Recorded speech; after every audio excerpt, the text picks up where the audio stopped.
Oh my god. Hello, everybody that's watching, wherever you are. I'm seeing a lot of people say thal and thick and thick in the chat, which is nice.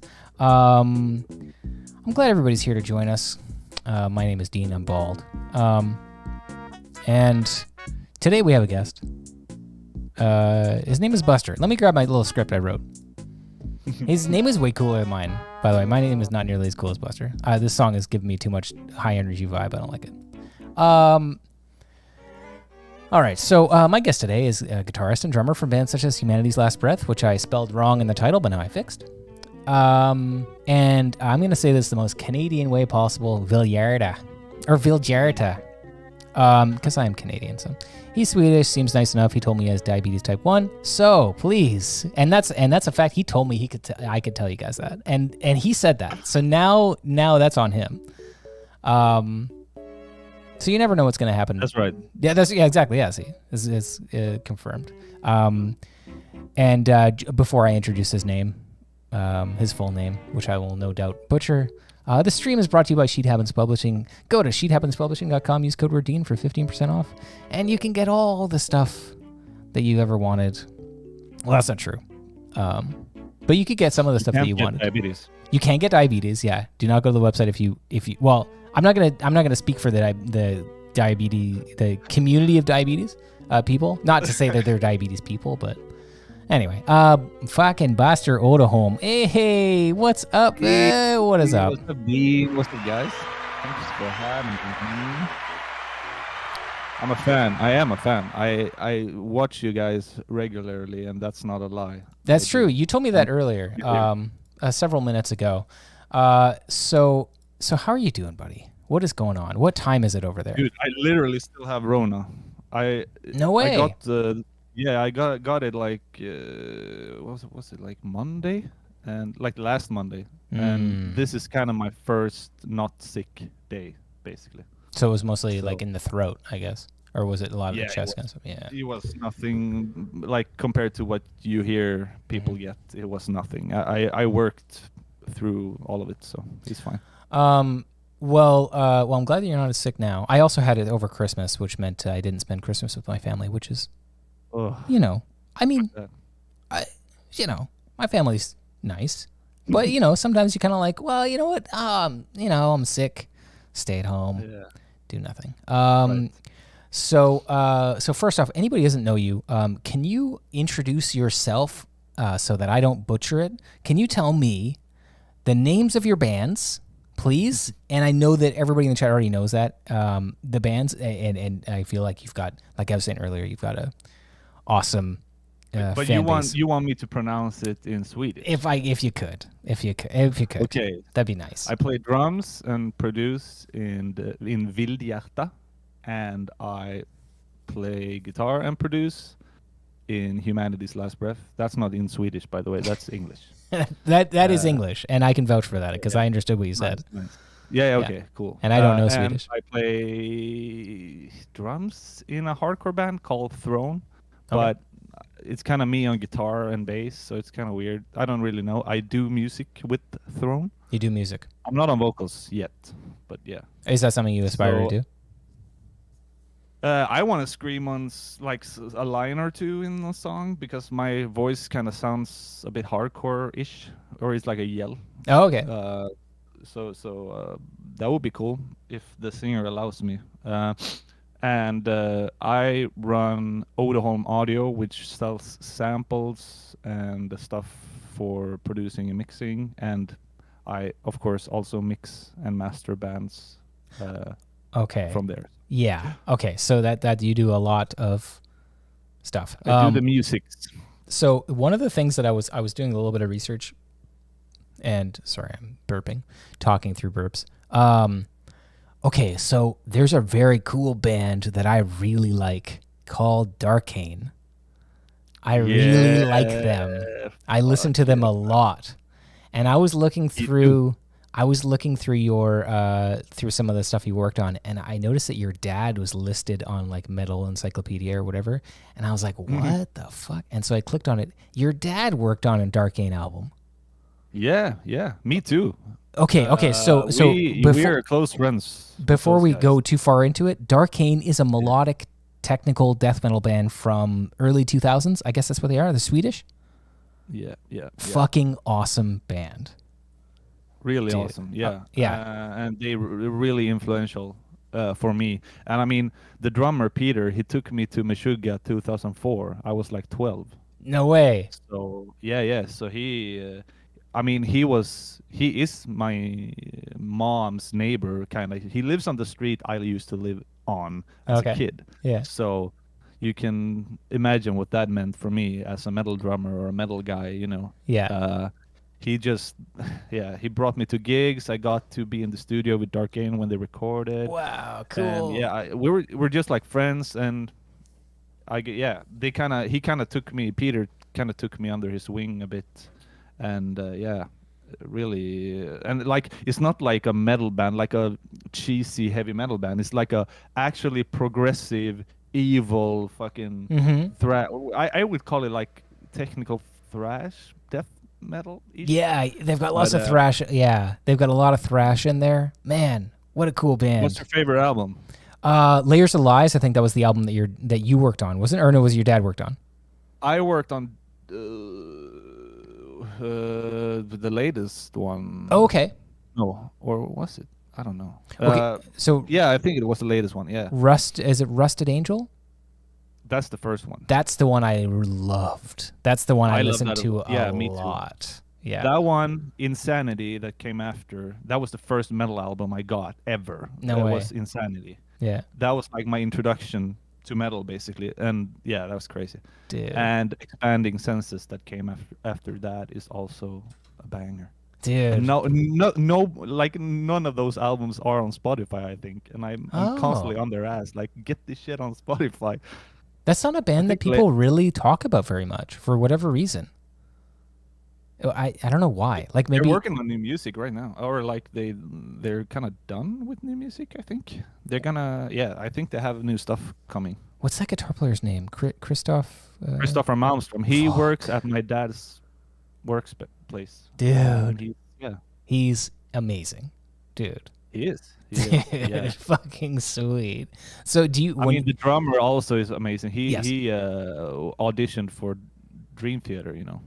No. Oh yes. Yeah. Right. Yeah, he's in those videos. Yeah. That's right. So when you think about, because everybody like, you probably know over here, there's like Western, culture or whatever, Western metal culture. It's always like, oh, Sweden has the most amount of death metal bands. Everybody in Sweden plays in a death metal band. Everybody, whatever. But do you have the same kind of feeling when you think about Canada? Because a lot of people that I talk to think Canada has so many death metal bands. They're like Cryptopsy, Beneath the Massacre. Yeah, like everybody's from Quebec. There's a scene. You guys obviously have a scene for death metal, of course. And there's kind of a sound associated. I mean, there's a sound. Cryptopsy, Cattle Decapitation, and a couple of more bands kind of have some stuff in common. Yes. But Canada also has like the deathcore stuff, like the Spiced Icon and all those bands. Ion Dissonance and Ion Dissonance was very influential on me and the guys in Viljarda as well. So I know that you anybody that's watching that doesn't know Buster, I'm sorry to bring this up. Wow, but you're playing a very strangely strung guitar, and I know that you probably, like you said before, you just answered so many questions about it. Can you give me like the real quick rundown so that we can just we can put it behind us? What are you doing with your guitar? What is going on? Well, I invented guitar, so this is actually the correct way of playing. Oh, well, thank you. All right. Thank you. Yeah, so you might have to change your style there, Dean. When I was a kid, I'm born left-handed, and as a left-handed guy, this is the picking hand and this is the fretting hand. That's just, you kind of just know that. Sure. As far as like you want to write with your left hand and stuff like that, because I'm left-handed. That's just the way it is. Mm-hmm. And at home, we only had like a steel string acoustic guitar. Right. That was regular right-handed guitar. So my option, I think I started like this kind of Yeah, lap steel kind of. tinkering. Yeah, yeah. And then eventually brought it up like that. And the thing, I didn't have that much trouble learning songs, like this way. So there was kind of nothing holding me back from learning my favorite songs. So that just spiraled. It's like my dad kind of tried to string it the correct way and Right. tried to kind of teach me, but that didn't last. So Oh, he restrung it again, so and I just kept playing like this. do you have any like? Because I was trying to imagine what it would be like. Obviously, I can't. I mean, I suck at playing left-handed guitar. Obviously, just because I don't practice, or maybe it's because of right hand dominance or whatever. But like, do you feel like there's any drawbacks to the way that you play? Probably if I play other people's music, there might be. Okay. But since I play like super niche music with Right. a niche tuning and a niche setup overall gear-wise, it's like you're kind of making it up as you go a bit. That's cool. The problem is for the regular right-handed guitarists in the band to learn some stuff, like because some chords are just like a chord like this is kind of impossible for a Yes. right-handed guitarist because the stretch. I have very long fingers as well, and the baritone scale. So some chords are just kind of impossible for the other guys. Wow. And so that might be the problem. But for me, I'm kind of just enough, like just good enough on guitar to be able to kind of play the stuff I write. Right. When I write, like when I always say this, like when I write music, I don't kind of, sometimes I sit down and play, but like most of the stuff is like edited together because Yeah. that's just the way I write music, because I am trying to make a sound that sounds inhuman when we do this style. What And yeah. it is the aesthetic. What I love, I love this. Okay, so I have this idea of playing guitar, and the guitar is a tool to execute the thing that you do, and that's the reason. I don't have a guitar that I can do blues and jazz on, although I'm sure that the guitar I play could probably sound cool doing those things. I'm using an 8-string guitar with a long scale length, and it's like I'm doing it for the one thing that I do, which is like death metal. It's like classically inspired death metal, and it's like the tool. And if I had to pick a different type of music to play, then I would pick a different guitar. I might not even play 8 strings. I don't know. Who knows? So for you, Just a regular tuned guitar, right, with a regular scale sound. For me, it's like alien nowadays. right, It's like really weird for me. because you play in a different tuning as well. Yeah, okay, so it's just the 4 thickest strings are just drop E, and the 2 thinnest strings are tuned like a half step from each other. So when you do those dissonant chords, you do like that. Yeah. But I don't have to do that. I can just do that because they're tuned half a step from each other. Can you So I play can that do, for me that real was quick? Yeah, so this.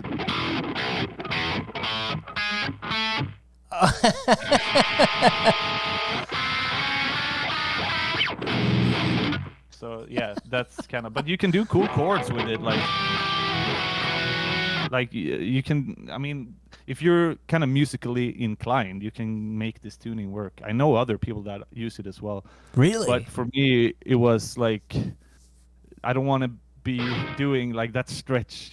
That's the main thing, basically. Okay, so when you think about the guitar, you have this tuning that gives you a minor second between 2 of the strings, right? So you're thinking about the entire thing on how to get specific chords. Are you thinking about those chords from the name of the chords? Or are you like, oh, I really want this exact? I'm not very. I mean, I know some theory, but when I write, I'm not at all theoretical. Okay. It's more vibe or sound and feeling. You can do a bunch of stupid stuff with this tuning. It's like if you use like the whammy. Wait. That's so cool. You can do pretty weird, like without trying, you can just do strange stuff like stupid chords like. You can just do a bunch of noisy stuff, but it ends up sounding like unique because it's like people who are used to how the guitar sounds is used to how it sounds with certain tunings, and no one is using this tuning, or at least when I started, no one was using this tuning, so it kind of gives it its own sound in a way. Okay, so that's fucking really cool. When I started playing, we started writing for one of our albums here, and not the most recent one, but the one before, and I really wanted to mimic a violin, pizzicato violin, not with that tone.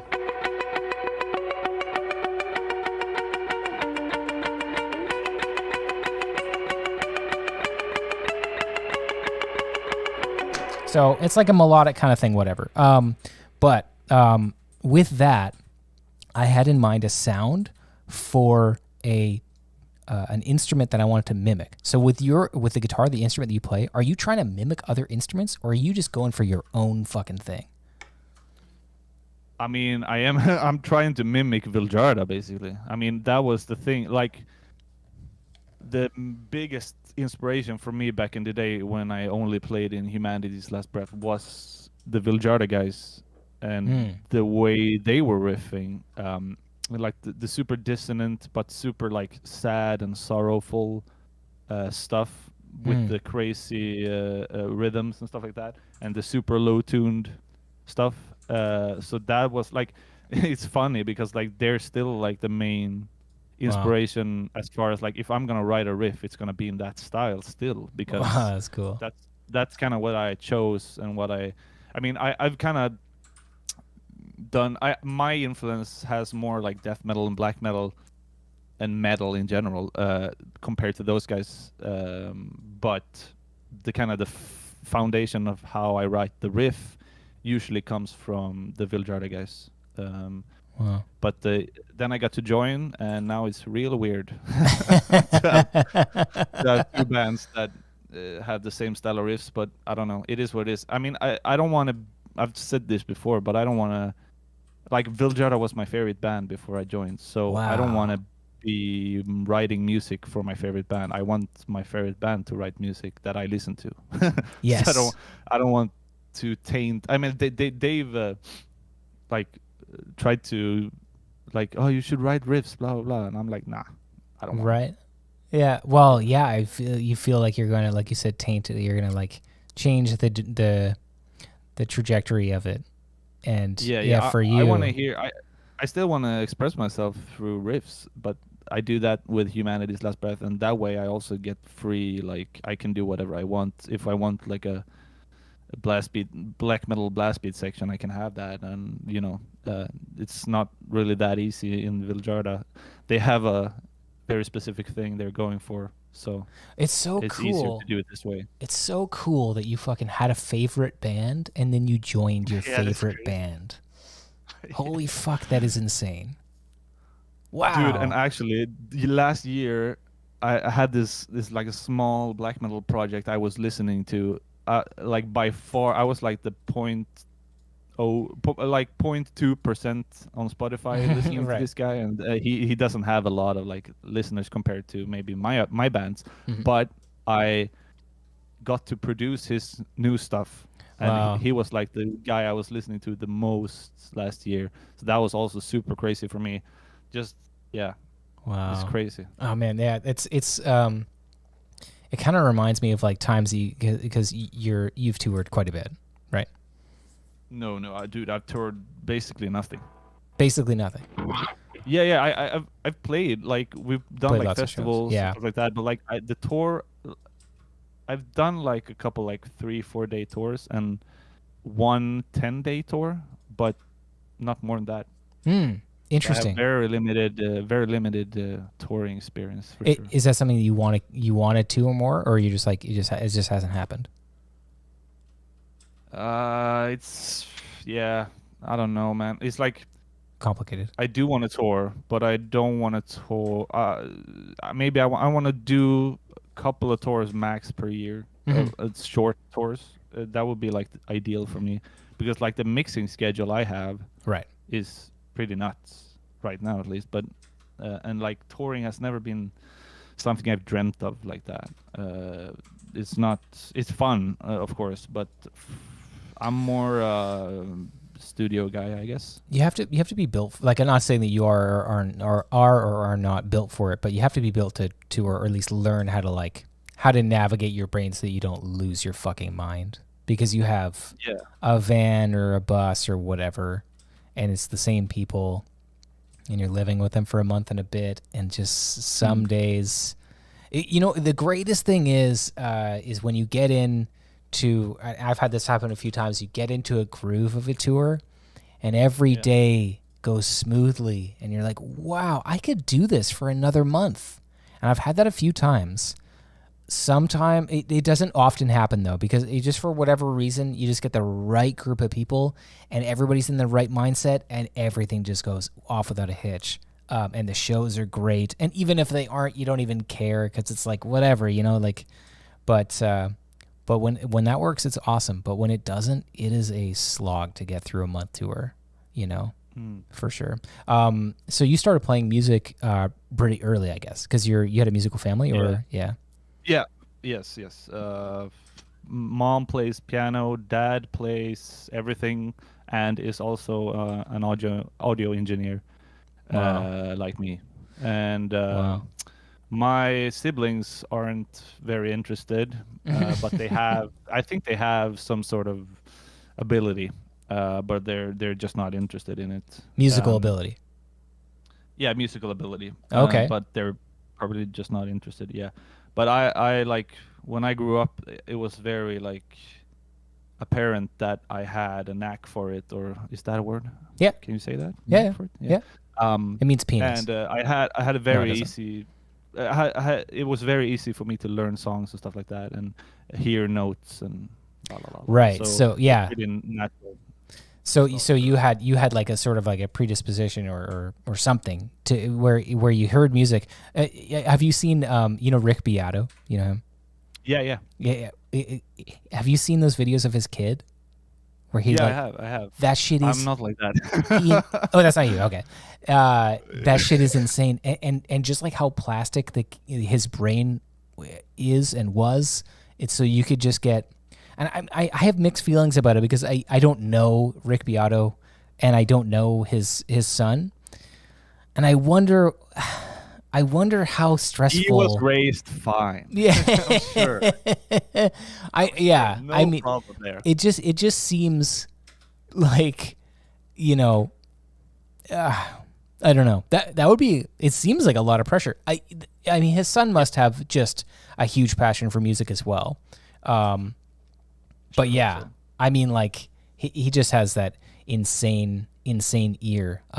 So you were saying that do you have what's it called, perfect, or do you have some sort of pitch related? I have a mustache. You have a I have a mustache. Does that you have diabetes? Scott Malcolmson, not that. Yeah, Scott Malcolmson, dude. I don't have perfect pitch. I do have this mustache. That's the consolation that I got. I don't think that I would want perfect pitch. We've got somebody in the chat actually here. It says Evergreen33 says he or she has perfect pitch and it's overrated. And that's kind of what I've always thought. It seems like it would be overrated. It seems like it would be annoying. Yeah, I agree. I have like the relative pitch. Yeah, like intervals. I hear the distance between notes, but I don't hear what the note is. You get Yeah. And so Skitswog is asking in the chat, what is perfect pitch? Basically, perfect pitch is the ability to name the pitch that you're hearing without any relative help. So you're not hearing my wife sneezing in the background. That was a C. No. That was a C. Yeah, it was sneeze again. Yeah. That was in an A. Can you sneeze in a G sharp? She's gonna sneeze again. Oh, there you go. Yeah, whatever.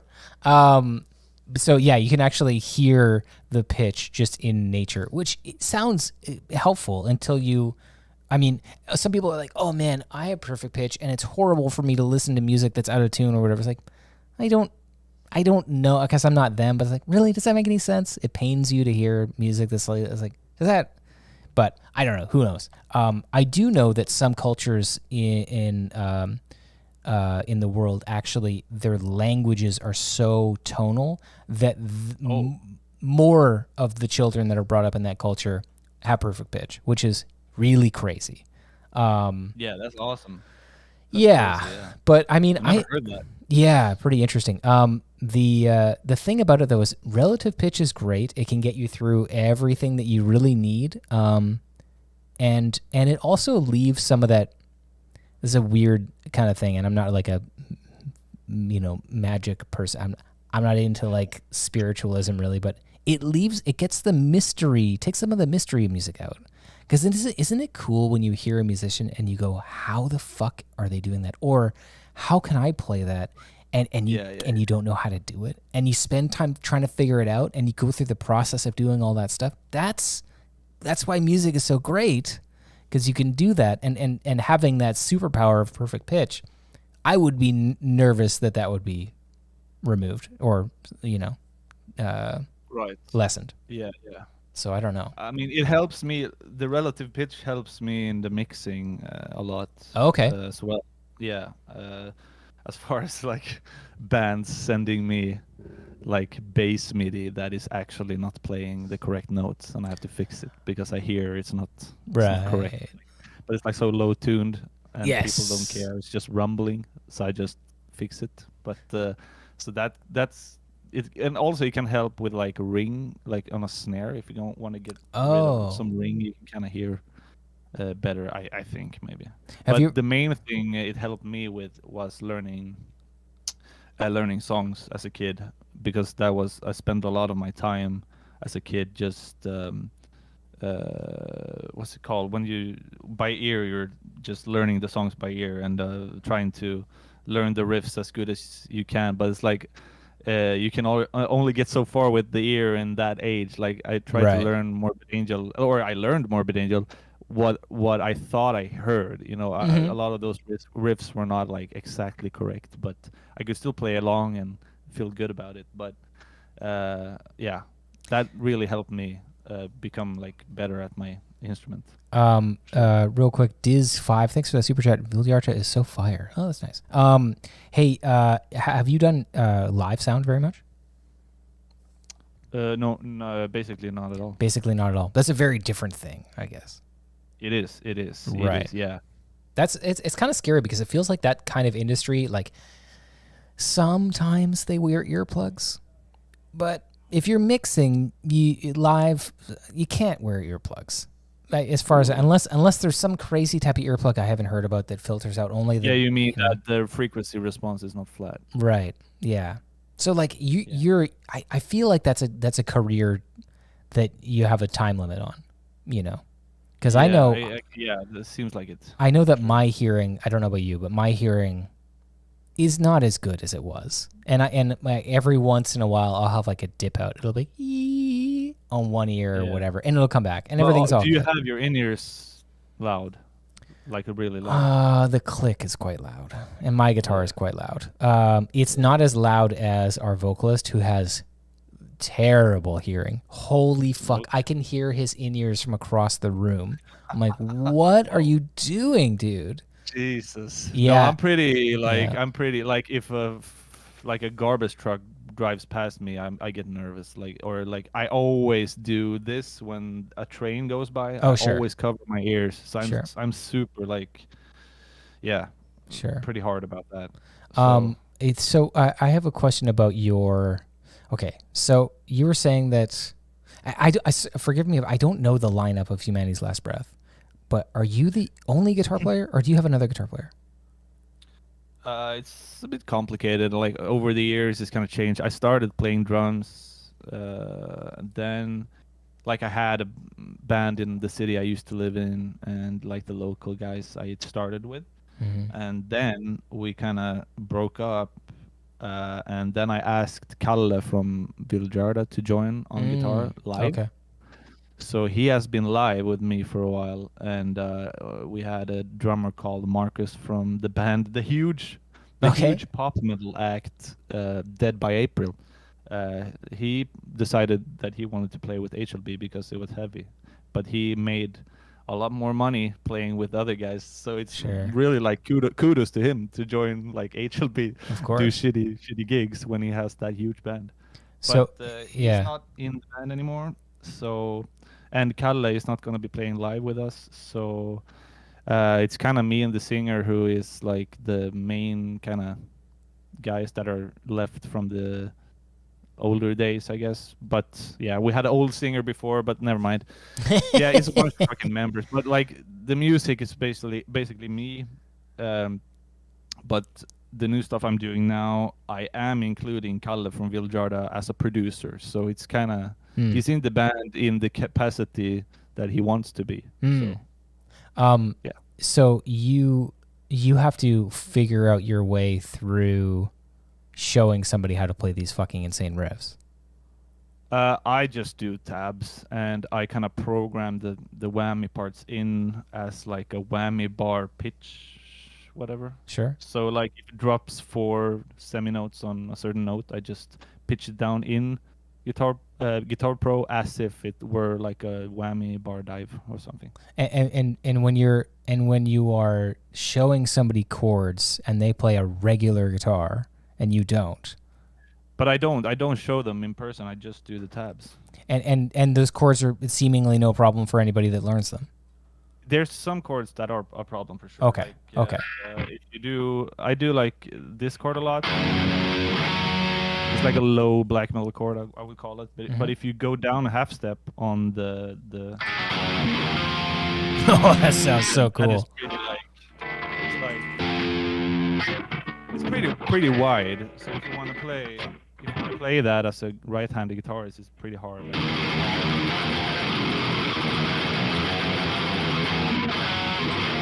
So maybe they have to, but it's like it's fine. Like they can. There's versions of riffs that we do live because it is without me having impossible chords. It's still a version of the riff live because the way I write makes it so I can't 100% replicate it just because of the nature of how it is. Yeah. So it's already like a version. So I'm not opposed to them making like chord changes to accommodate the playing. It's not a problem. And yeah, that's fucking cool. I would like to learn that chord, but I don't know where to even start. Can you teach me that chord? Yeah, I have small hands. You're in drop. You're in drop, right? I'm in drop E A D G B. Do 12. Do 12 on the and then do what the fuck is that? 5, 6, 7 on the second string, and 9 on the 4.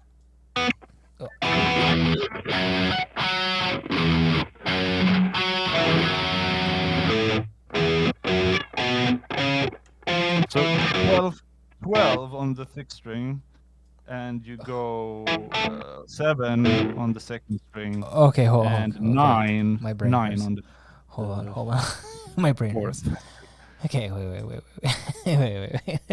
You're saying stuff that sounds very simple, but for some reason, nothing that I'm playing sounds the right way. Yeah. It sounds so cool, but for whatever reason, okay. We'll try. I'm gonna give it one more shot. I'm in drop A 8 string or drop E 8 string. It's E A D G B. Yeah. But okay, so what I'm doing is I'm doing what's it called? Minor third. Okay. From the 12th fret on the sixth string. Okay. 12th fret on the K. on the K. Yeah. Sure. Yeah. Here's 12. Yeah. The thickest string. But you're an octave lower or something. Oh, you're talking about 8th string. Oh, yeah. There you go. That's. I'm tuned like you. You're helping me. Without the middle strings. You're helping me. Okay. Here's how I think about guitar. I sometimes forget that I even have that low string on there. So. Oh, okay. Yeah. And then you do an octave on that. On the minor third, you do an octave. Here you go. But then the hard chord is To move it down. Move it down a half step. Oh my god. Yeah, that's the hard. Yeah. Oh my god. That's a hard one for. Yeah. This already sucks so bad, and I do have small hands. Looks like it hurts. It doesn't feel good. I'll tell you that. Oh my god. Yeah, I mean there might be like I would have to figure out some other way to play that. But yeah, a lot of like covers of Viljarda and HLB is like they fret on different strings and stuff, and I get that there is like the correct notes and stuff, but for us it's really important what string you're playing. For like, listen to this, like verses, right, and like stuff we usually do stuff up here, like because it sounds like oh sure. Like, instead of that just sounds stupid. So it's like really important where you fret stuff. So when you kind of convert it, you lose a lot of what the riffs are supposed to be. You know. Yeah. You're loving this topic right now. You're loving it. Talking about your wacky guitar. I think it's fun.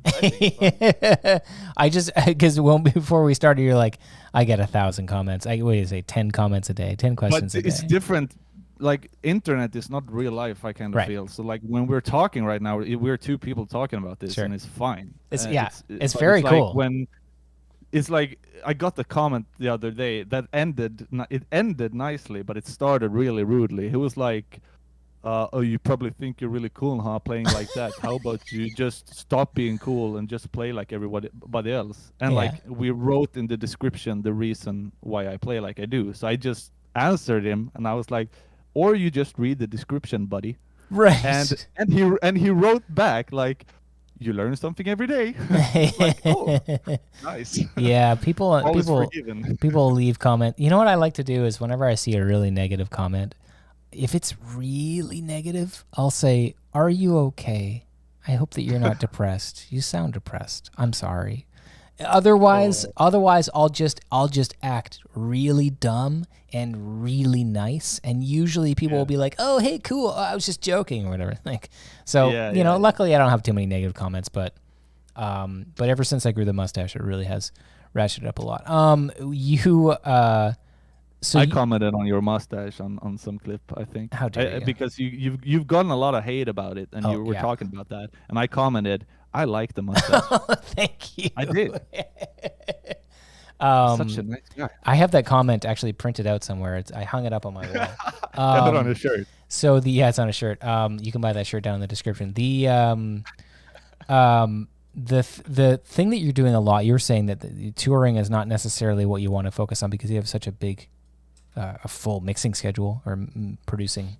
So you mentioned, I don't know, we have some shared friends in a band. I don't know what level you can talk about it, but you and I talked a little bit over Instagram about this band. So are you allowed to announce? I posted about it, but I should have asked them first. Okay. I didn't. I just posted. So okay. I'm really cool like that. Okay. So I mean, I posted. What the fuck? Like, of course I can talk about it if I posted it. Sure. I feel. Okay, if you feel like you can. I don't want to step on anybody's toes.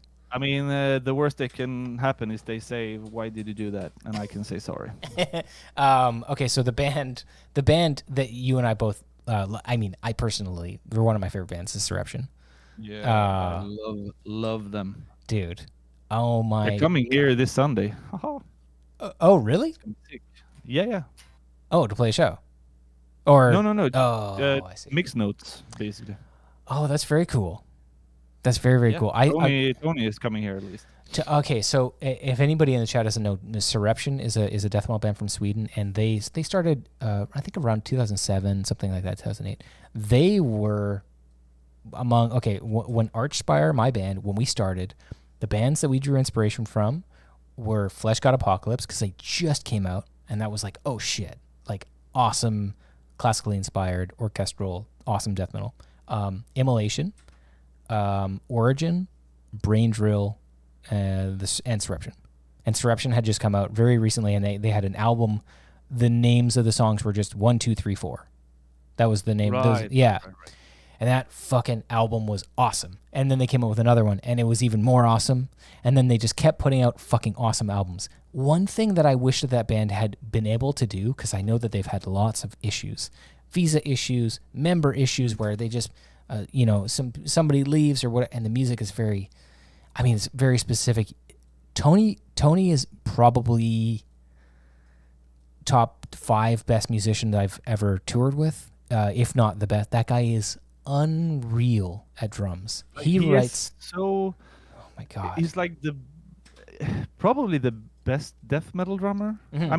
For me at least, because it's like it's so death metal. The stuff he's playing. He's not like he's not the guy who's incorporating like jazz stuff like Flo Monnier or whatever from Cryptopsy. He's not like that. He's straight up fucking machine gun death metal. Yes. In his playing, it's like everything is everything. It's like everything is like machine gun, and he's so good at it, and he has the attitude at the same time as he has the robotic nature. He's pretty incredible, dude. Yeah, when we toured with them, we did a European tour with them a few years ago, and every night I would watch him. Every night I'm like, I need to watch Tony play. Fuck his velocity on the notes, his creativity on fills. Dude, and he's just a really great guy too. He's just like a happy, like, hey, yeah. I'm like, man, it's so cool. And of course I know that for a long time they had Anton Svedin, who is also among the best guitarists in the genre.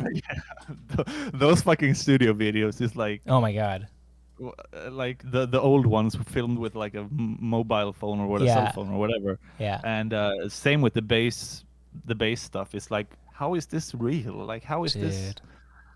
There's a riff that they have, and this is one of the bands actually. Okay, so I was in Seattle going to see the Faceless maybe 5 years ago or something, and so we're a few hours away from home, and I think Dave McGraw from Cattle Decapitation was living there or was staying in Seattle for a little bit or something like that.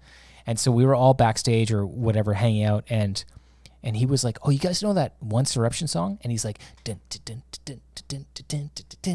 right? He's singing this song, right? Yeah. And there's like 4 or 5 people in a circle, and we're all doing this. I know. Yeah, we're all doing this. He sung pretty much the entire song, and we're all doing this. I'm like, what the fuck am I doing? Why am I? We're all like rocking out to him because that's like his favorite band, Oh, okay. Nice. He always talks about Soreption. Just huge Soreption fan. Another amazing drummer. You know what I mean? Like, Dave McGraw is amazing. So, they have one of those. That riff that I'm singing there it's a riff that I didn't think I liked, and I heard it first. I was like, no, I don't like it. It's sort of swinging kind of. I didn't think I liked it, and then a few weeks went by and I was listening to the album lots, and I'm like, no, I don't know if I like that. And then a few more weeks, I'm like, I think I like that. And then it got to the point where I'm like, I fucking love that part. It's really weird how that happens. You can take one thing and you take your initial thing and you go like, nah, whatever. And then you listen to it more, you're like, no, that's fucking sweet. I don't know if you probably have a lot of that because you listen to lots of different bands and you're producing lots of different bands. I assume mostly metal. Stuff can grow on you for sure. But like the fucking Soreption riff that's always in my head is like,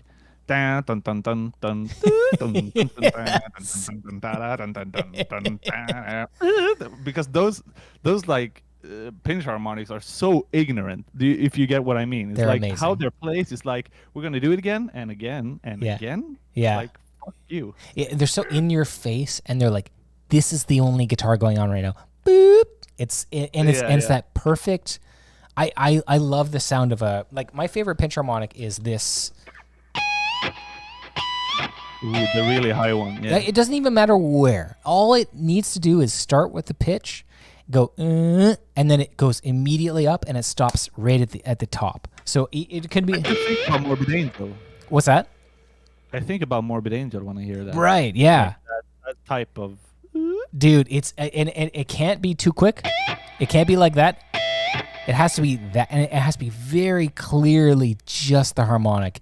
Every once in a while, you can get a little bit of dirt in there or something like that. I love that you know, like I have no control over my pinch harmonics. If I get one, I'm lucky, basically. Right. I have Yeah. no idea what I'm doing. Well, Yeah. I mean, the thing that's great, you and I don't have perfect pitch. The harmonics that we're getting are so high up there. I don't really think it matters very much, and so many of them are perfect intervals anyway. So you get a fifth, or you get an octave, or you get another fifth, or you get another octave, or maybe you get a fourth, or maybe you get a third of some kind. But by the time you get to the thirds, dude, it's like they're high. They're really high up there, and it's like, fuck it. Like, who cares? It sounds cool. It's gonna stick out as like something different, and yeah, I mean, like, My favorite harmonic is like when you fret on the first fret. So it's like you get the super. That's Right. like you can do super. Like I don't really have it right now because I have old strings probably. Yeah. But it's usually really screamy sounding. But Yes. You're still getting the low end from the low string. Well, I noticed that you don't put a fret wrap past your nut. Did you do that for a specific reason or no? I have. Or you have something? Oh, okay. Okay, great. Yes. Yeah, I need it's that shit. yeah, for sure. yeah, pretty much. Why don't guitars come with that? This one did actually. So fucking props to Hapa's guitars. But, yeah, I wanted to ask most you about your guitars don't guitar. come with it. Yeah, what kind of what model of guitars is it? It's a Hapas, and I've talked to those guys before. They're Hapa's Judge. yeah, they're very called. cool. I think I saw some of their guitars at NAMM 2020. I think. Yeah. But yeah, tell me about your guitar. What are you playing? Specs like I had to like this. Yeah, this shape is kind of shooting myself in the foot because I really love how it looks, but Yeah. the reality is if you have a baritone, the neck on this shape and like a telly shape and a bunch of other classic shapes, the neck is so far out on the guitar where it starts, it kind of creates a neck dive or can create neck dive. The thing is, this had a neck dive, but I fixed it with this. They swapped out the neck to a lighter neck, and I put the screw here, which fixed it. But there's a like a clone of this guitar for the other guitarist in HLB, which is a regular right-handed one, and that doesn't have neck dive at all. So it's really weird, but mine got it, so I had to fix it. Okay, so But, like, the neck dive that you're talking about, you fixed it by extending the strap pin. Yes. Oh. So where the strap is, That makes sense. it's like you have a horn, but you don't have a horn. Right. Like this fixes it basically, and it looks sick. It looks like I think it looks sick. Yeah, it looks cool. So, it's really happy about that. And specs for this is like Evertune bridge. Okay. It helps for low tunings for sure. Yeah. To get like when you hit that super hard. It's not like bam, bam. Right. It's just like, and I hit pretty hard, and I have like pretty high action with pretty thin strings. So I kind of need this to be able to bend. Like it's super loose. Like the most people who play my guitar is like, this is way too loose. It's like the gauges are like the thickest string is 75, and the scale length is 28. Oh. And yeah, Evertune, Lundgren pickups is like the Meshuggah thing. Yeah. And this is Hapa's own pickup that I don't know the name of. Oh, okay. Yeah, is that it? Do I need to explain more? It's like it's bolt on. Oh, whoa. Oh, that neck joint is interesting. It's got six screws in there. Oh yeah. More screws is. More screws is better. Better, maybe. And you can see. It's a walnut neck. They swapped it out. I think isn't this? I mean, yeah. Classic that I say the wrong wood type. No, I don't know. Is this mahogany? No, that sounds right. Yeah, you're probably right. Yeah, it's probably mahogany. Yeah, I have no idea. Yeah. Could be. Yeah. And it was way lighter. But yeah. It's cool. It's a cool looking guitar. I didn't realize it was going to be 28-inch scale. So you have fucking... No, that's my specs. My specs are stupid.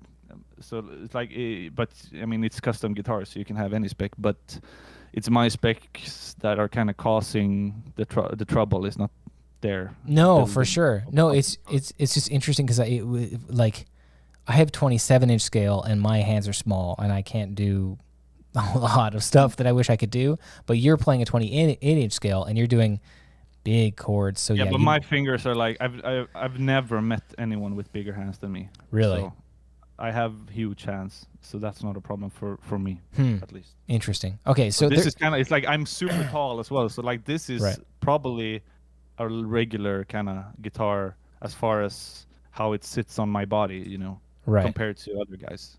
And other guys sit on your body? Or sorry, no, sorry. Sorry, I got distracted. You look, I mean, you're tiny on my screen, as of course, and I can make you tinier just with the flick of the cursor on my, and I can make you as small as I want. Don't you reduce me to that? Minimize, or as big as I want. And you look just like a regular sort of person. But if we met in real life, I'm essentially I'd probably go up to, I don't know where. I don't know. I would be considerably shorter, and I'm not gonna say my height. But I can't internet, play a song in 400 BPM like you can. Oh, that's true, and that's what I keep telling people. I say, yeah, Buster, yeah, he's really tall, and he's got this long, but he can't do the thing that I can do. But that does take just me. Don't put the age in tall. That does take me to one thing I wanted to ask you is, do you sweep pick? No, straight up no. Okay. Can't do it.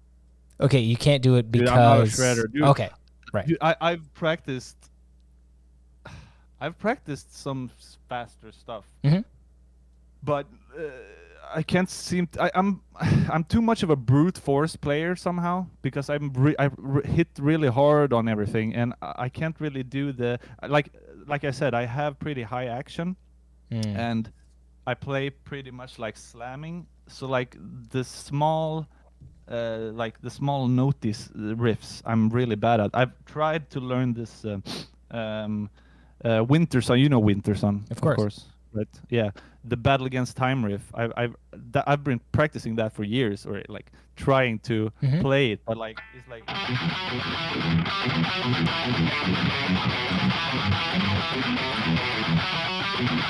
That's kind of as much shred as I can do. It's like, it sounded pretty sweet. I mean, it's supposed to be take it. Right. It's like way faster. Timu is fucking insane. Can you do me one favor? Can you play that again? But can I watch your right hand? I couldn't quite see your right hand. I'm very interested in your right hand. I had to learn. Sorry for making you adjust that. Wait. What is it? Right. Downstroke. Yeah. Wait. This is how I used to play it, just upside down, up, down. But the way they do it is upstroke and then two downstroke. So, and I'm trying to get used to that. My hand just wants to do upside down all the time. So.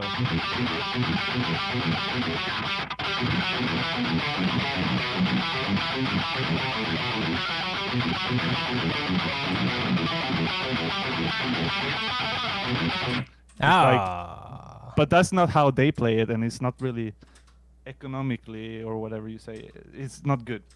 I'm watching you play, and I wonder what hybrid picking would look like, because you're doing your hybrid picking. But hybrid is like the fingers. Well, right? Yeah, a pick and then adding in fingers. Yeah, I've never done that in my life. well, what is cool about it is because honestly, like oftentimes I wonder what it would sound like if I had, and this is a really gross thing to think about, but if I had fingers above my thumb. So because oftentimes I use these fingers so much, so I'm like, what would it be like if I had fingers up here?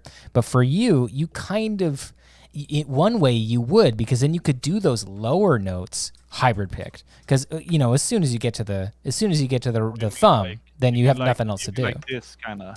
Yeah. Then you have the ability to play sort of lower notes, which with hybrid picking, which is if you get into it, which is really cool. Like when I'm doing something with hybrid, I'm thinking like.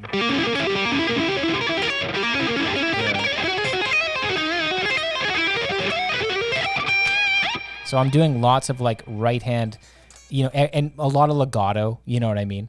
But I'm ascending. You're using you're using guitar language, and I'm not really familiar with all the really. I'm like the hybrid picking. I think you talked about that not long ago on your YouTube channel, and I kind of for the first time thought about it. Like, okay, so it's two styles combined, hybrid. Has to be pick and finger. Oh, is that what he's doing? I didn't even know that was what you were doing when like watching stuff like that. So I'm not very like well versed in. Didn't you get the prep course that I sent you for this interview? I sent you like a big. It's like an we'll do the test at the end of the interview. Yeah, it's a PDF. Yeah. It's pretty long, so I would say set aside a good chunk of time to look over it. But you played. I probably really need that. Like, really need to practice. But it's like I'm prioritizing mixing like above everything else by far. So my playing kind of suffers for that. That's okay. Most of the stuff in the PDF file is just about my mustache. So, well, it's been really cool fucking talking to you and getting a feel for how you play, because I think it's really awesome. Thank you, man. You're awesome as well, of course. You're crazy. Oh, thanks. I was just about to do a fake insult, so now I can't do that because then you reciprocated on the compliments, and now I'm like, oh, fuck. Too bad I have diabetes. Yeah, too bad that you have. Too bad. Yeah, exactly. I'm just gonna quickly scan through and see if anybody in the comments has any questions, and if anybody has any questions, any parting questions, we'll throw in some waiting room music here, and we'll wait for some questions, and we'll do just a couple. Before I fucking let you go to do whatever it is you do. Sleep. Yeah. I mean, whatever you want to do in your own time. I'm not here to tell you what to do. I can write you later. You can text me. You let me know what you're doing. Now. I've got a question here from, and I'm sorry for the scary username, but woke up screaming. This is a scary name. He or she asks, what pedal/amp setup do you use live? Would you use live? I use my laptop live. Oh, no way. And amp sims. So through the interface. Okay, so I didn't know that. Through my whammy at first. So guitar whammy, which controls the pitch, which is automated in our live set with MIDI. Sure. Which goes. It's like It's this pedal. So it's MIDI control from the DAW, and like because we have a lot of when I write music, I never think about tuning or anything. I just go crazy and pitch and do whatever I want. So live, I have to kind of make that work, and the way I do that is with automating the whammy pedal. So guitar whammy pedal into the interface, and I use like Neural DSP live, or I've used TSC as well, which is like a 5150 type deal. And I just turn the cab simulation off and go out to the real cabs through the effects loops of whatever amps are at the spot. It's kind of various. I can go straight to PA, but I don't like that because we don't do in-ears, and I just do regular plugs live. So I would like to hear a cab or like a monitor, because I get more feeling that way. I don't want to be listening to all the mistakes I'm doing. So for sure. So well, that's cool. Yeah, as far as the setup for the tone, it's I have like YouTube clips where I kind of detail how I make tones and stuff. Oh, okay. I'll have to check this out. There's a lot on that. Yeah, it's like URM Academy Nail the Mix. Yeah. If you YouTube that, you can find. They're a great company. We'll have just a couple more, if that's all right, if I can hold you. Yeah, it's fine. Okay, great. Now I'm burping a lot. Sorry. Okay, so your thoughts. Colin Mitchell is asking, what are your thoughts on a 30-inch bass 6 guitar? Also, the band Loathe. The Ibanez ones, right? I guess so. Yeah. My thoughts on them. What are your thoughts? I've never tried one. and 30-inch is a bit much for me. Also, they're probably not available in lefty upside down mode, but I can play on a righty one. I have like a righty bass that I track everything on here Oh, because okay. there's no reason for me to buy a custom bass because I just track at home. I don't need to be wearing it. Right. But yeah, no, I haven't tried one. I mean, I'm sure they're cool. Put a Lundgren in there, and it would probably sound pretty massive. I've also got people asking your thoughts on the band Loathe. I love Loathe. You love Loathe? Yeah. I've listened to them a fair bit. I mean, I'm more of a heavy music kind of guy, so the more moody stuff they do, or like the more melodic stuff, is maybe not for me. But their heavy stuff is really good. Yeah. I've got a question from M. Laffy, Buster. So I'm guessing he's talking to you. That's not my name, so. No, it's not your name. That's not my name, no. It's Swedish names, actually. Right. So it means the maker of guitars. Oh, no way. Creator of guitars. Oh, wow. Oh, that's either that's very coincidental. Do you know what it means, actually? It means dark source, which is pretty metal. Dark source? Yeah, like a source of darkness, I guess. It's cool. Well, the question is, how tall is Dean? So I would say he or she wants you to hazard a guess as to how tall I am. That's the right answer. That's the right answer. You do centimeters, right? We don't. Well, officially we do centimeters. Unofficially, and you know, I've never thought about. It's weird. We're a mixture here in Canada. I need to check how tall I am in feet. And you're going to offer this information behind a paywall, right? How tall you are? Yeah. Don't just give that away for free. You gotta get the money. Am I doing feet? Wait, okay, it's doing inches, right? Sorry. Yeah, definitely don't show your feet either. What the hell? Okay, I'm 6.3 feet. Okay. And you are probably 5.7. I don't know. I don't know feet, man. I know 5.7 feet. Sorry. Well, You're fucking 170 centimeters. The only thing I can say is that I'm exactly one Dean tall. That's all I can say, and that's all I will say. You're 5'5". You're 5'5". And that's all I can. And that's all I will ever say, to be totally honest. Well, thanks so much for hanging out with me, buddy. It's been very fun. We had some laughs. I cried a little at one point, which was kind of weird. And it seemed to make you visibly nervous when I started crying. You were talking about my diabetes. I don't really know why. That's true. I did bring up your diabetes to your absolute anger, and you really didn't want me to bring it up. Disapproval. Yeah. So you have diabetes type 1. Thanks for having me. Oh yeah. Awesome. Yeah, we'll have to get you to go. Wow.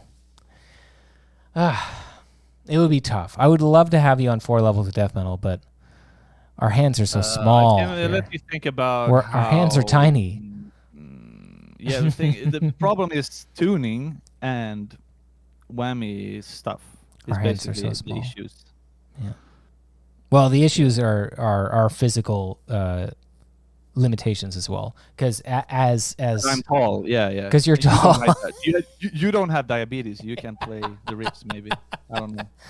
All right. Well, enjoy your diabetes. Thanks so much for hanging out, and thanks to everybody who's in the chat for listening to our conversation.